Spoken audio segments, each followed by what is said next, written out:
Welcome to Kevin Macpherson's Colorful World.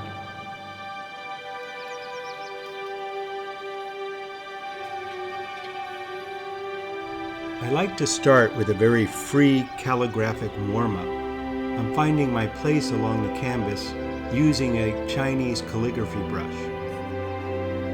Here I'm applying my light family colors.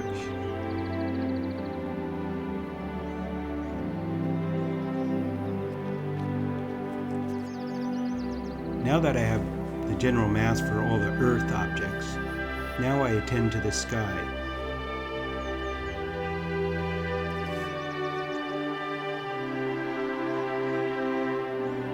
The value contrast in the distance. The light and shadow families are extremely close.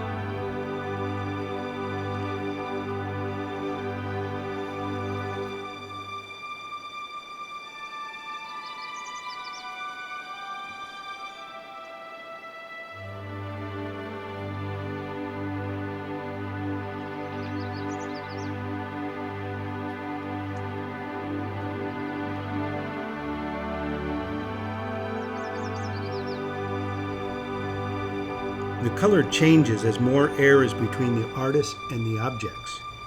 The shadows of the Red Canyon walls become luscious blues and purples, adding great depth.